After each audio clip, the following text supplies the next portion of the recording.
ఒక్క నిమిషం. అంత సీనియర్ సభ్యుడు ఎల్ఏ మినిస్టర్గా పనిచేసిన అంటుండు. నాకు వ్యక్తిగతంగా దగ్గర మిత్రుడు, అది వేరే విషయం, పక్కన పెడదాం.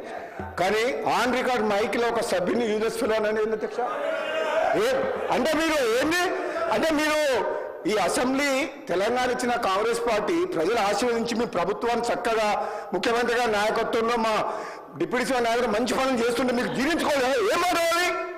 అరే ప్రజలు వింటున్నారు అధ్యక్ష. తెలంగాణ ప్రజలు కొట్లాడిన తెలంగాణ రాష్ట్రం తెచ్చుకున్నది ఆత్మగౌరవం కోసం. అటువంటి ఆత్మగౌరవం కోసం ఆంధ్ర ప్రజలు, ఈ తెలంగాణ ప్రజలు తెలంగాణ రాష్ట్రం నడపలేరు అన్నారు. కానీ ఈరోజు మీరు ఏమనుకున్నారు? మీరే పర్మనెంట్, ఇక మీరు ఎవరు రావాలనుకున్నారు. తెలంగాణ ప్రజలు ఆశీర్వదిస్తే కాంగ్రెస్ పార్టీ వచ్చింది. అసలు మీరు ప్రభుత్వాన్ని నడపలేదు అనుకున్నారు. బ్రహ్మాండంగా ప్రభుత్వం నడిపి కాంగ్రెస్ పార్టీ ముఖ్యమంత్రి గారి నాయకత్వంలో బ్రహ్మాండంగా మంచి పనులు చేస్తుంటే జీర్ణించుకోలేక అసహనంతో ఒక సభ్యుని పట్టుకొని యూజ్లెస్ ఫెలోని అంటున్నారంటే క్షమాపణ చెప్పాలి అధ్యక్ష, క్షమాపణ చెప్పాలి అధ్యక్ష. అది చాలా అన్యాయం. ఇది చాలా అన్యాయం. ఎందుకంటే ఈ సభ గౌరవాన్ని ఒక సీనియర్ సభ్యుడు ఆ విధంగా సభ్యులు ఉద్దేశించి మాట్లాడుతుంటే తెలంగాణ కోసం పోరాడింది మీరు ఒక్కరు అనుకుంటే తెలంగాణ రాలే. ఇది ఇచ్చిన తెలంగాణ కాంగ్రెస్ పార్టీ. ఈ తెలంగాణలో మీరు ఏం మాట్లాడినా నడుస్తుంది ఇన్ని రోజులు అనుకుంటూ ఇక మీరు ఆటలు సాగవు. తెలంగాణ ప్రజలు కాంగ్రెస్ పార్టీని ఆస్వాదించిండు. ఈ మాటలు హరీష్ రావు గారు నేను చెప్తున్నా, మీకు సభ మీద ఏమాత్రం గౌరవం ఉన్నా, తెలంగాణ రాష్ట్ర ప్రజల మీద ఏ గౌరవం ఉన్నా, సభ్యుల సంస్కారం మీద గౌరవం ఉన్నా బేషరతుగా మీకు క్షమాపణ చెప్పాల్సిందే. మీ ప్లేస్లో నేనున్నా చెప్తా. మీకేం కొమ్ము మీరేం కింద పడిపోరు, మీ కిరీటం ఏం పడిపోదు. కానీ ఆ మాట మాత్రం మీలాంటి వ్యక్తి ఇంకేమన్నంటే కొత్త సభ్యుడు అంటే మేము బాధపడేటోళ్ళం కాదు, పట్టుకున్నాడు. కానీ హరీష్ రావు గారు అంటే ఉద్యమకారుడు, మంచి పేరుంది, మేమన్నా కూడా గౌరవిస్తాం. ఏం భాష అధ్యక్ష? తెలంగాణ సమాజం మొత్తం మన మీద ఎన్నో ఆశలు పెట్టుకొని ఈ తెలంగాణ రాష్ట్రం కోసం 1000 మంది యువకులు ఆత్మ బలిదానం చేసి ఈ సభ నడుస్తుంటే బ్రహ్మాండంగా వాళ్ళ సమస్యల కోసము మాట్లాడే ఒక మంచి పద్ధతిలో మాకు చెప్పాలి. కానీ మీకు ఎప్పుడు అధికార హోదాలే కావాలి, ప్రతిపక్షం వద్దు అంటే ప్రజలు ఇచ్చిన తీర్పును కూడా గౌరవించకుండా మంచిగా బ్రహ్మాండంగా పనిచేస్తుంటే ఇచ్చిన హామీలు కూడా అధ్యక్ష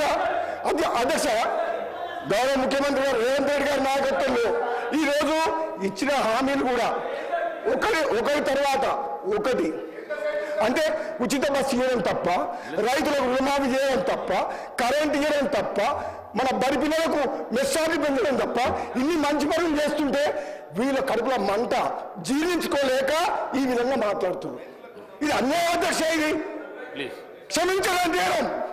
నేను చెప్తున్నా, మీరు ప్రతిపక్ష హోదా కూడా కోల్పోతారు. మర్యాదగా మాట్లాడకపోతే కనీసం మాకు ప్రతిపక్షం లేకుండా ప్రజాస్వామ్యాన్ని కూలి చేసిన వ్యక్తులు వీళ్ళు మాకు దొంగను అంటే ఎవరు దొంగ? మీరు అప్పులు చేసిండ్రు, అనవసరంగా అప్పులు చేసిండ్రు. మంచితనానికి అవసరం కోసం నిజంగా అవసరం ఉంటే అప్పు చేయాలి. ఒక హైదరాబాద్తో కూడిన తెలంగాణ కాంగ్రెస్ పార్టీ సోనియా గాంధీ ఇస్తే ఇది అప్పులు ఇచ్చే రాష్ట్రం. అధ్యక్ష ఒక నిమిషం.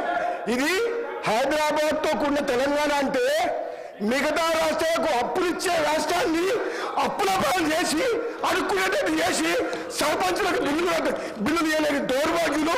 మీరు అంటే తప్పేంది అధ్యక్ష? దొంగ అంటారు, బయట తిడుతున్నారు. దొంగపోతే దొంగతనం చేసి దోసుకుని ఏమని పిలవాలి? ఇప్పుడు ఎట్లుందంటే వాళ్ళ నీకు ఎట్లుందంటే దొంగనే మమ్మల్నే దొంగ అంటుండు. ఇంకేం చెప్పాలి అధ్యక్ష? దొంగతనం చేసిన వాళ్ళు, రాష్ట్రాన్ని దోసుకునే వాళ్ళు మమ్మల్ని దొంగతనం దొంగ ఇంకేమన్నా అధ్యక్ష? హరీష్ రావు గారు ఒక్కటే మరి చెప్తున్నారు, మీరంటే గౌరవం ఉంది, కానీ మాత్రం ఆ ఓడు మీరు వెనక తీసుకోవాల్సిందే. లేకపోతే మీ అవసరం అధ్యక్ష. అవసరం రోజు మిట్టి వెళ్ళిపోతుంది. రోజు మీకు చేస్తుంది, మిట్టి వెళ్ళిపోతుంది. కంట్రోల్ చేయాలి అధ్యక్ష, కంట్రోల్ చేయాలి. వాళ్ళు రోజు ఏమనుకుంటున్నావు? మేము భయపడతాం అనుకుంటున్నా? మేము భయపడతావా? ఏంటంటే రోజు వాళ్ళ భాష ఉంది అధ్యక్ష. రికార్డులకు వెళ్ళి తొలగించడం అయినది. కూర్చోండి.